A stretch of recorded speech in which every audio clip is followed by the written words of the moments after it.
Moikka kaikki, täällä on Hanna ja tää video on tammikuun häkin esittely.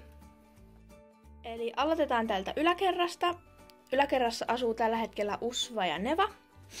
Tossa on ihan vaan toi vessalaatikko, minkä yläpuolella on heinätelineet. Tuolla roikkuu semmosesta paksusta pahvirullasta tehty tommonen lelu. Ja täällä on tämmönen ihan täysin tuhottu jo tämmönen narupallo. Sitten on vaan ihan peruspajusilta ja sen vieressä on tommonen narulelu. Sitten tässä on jo täysin tuhottu tai syöty tämmönen omenapuun oksa.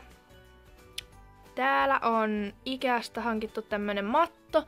Täällä kulmassa on pakko olla jotain mattoa tämän fleecin päällä tai muuten noi viikkaa sen, eli kaivaa ihan myttyyn.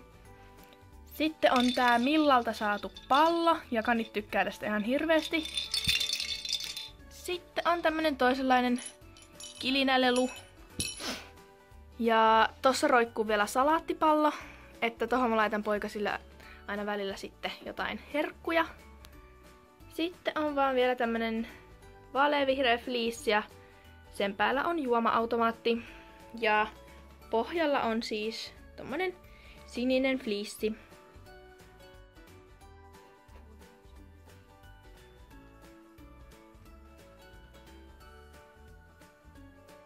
Tää häkin alakerta, eli täällä asuu kolmikko. Ja tuolla kulmassa on taas samalla tavalla tommonen joku painavampi juttu, koska nääkin tykkää hirveästi kaivaa. Ja sitten on juoma-automaatti. Löysin autotallista toisen, niin on hyvä kun on 2 juoma-automaattia, kun nää kuitenkin juo aika paljon. Sitten on tää Marielin synttärilelu ja mä ajattelin, että se sopii kivasti tuohon vihreäseen alustaan. Ja täällä on siis vihreä fleece pohjalla. Ja tuolla on toi iso puinen pallolelu ja sen puoliksi alla on toi toisenlainen puulelu ja siellä on se kilistin sisällä. Sitten on vaan tää tyhjä puupellettirasia ja siellä päällä nukkuu Mariel ja Vili. Ja sitten siellä on vielä palanen fleeceä. Sitten vielä tää kolmikon aitaus. Elikkä niillä on käytössä tää aitaus ihan koko ajan. Ja täällä on alhaalla tää Faunotterista hankittu puinen jyrsimislelu.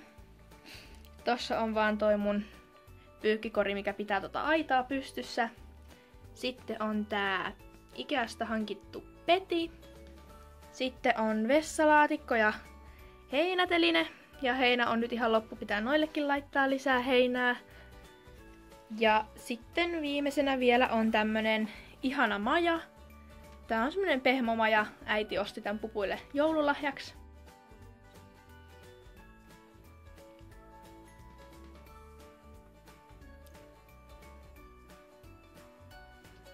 Elikkä tällainen on tammikuun häkki. Ja mä halusin vähän laittaa niinku yhtenäisiksi näitä ylä- ja alakertaa.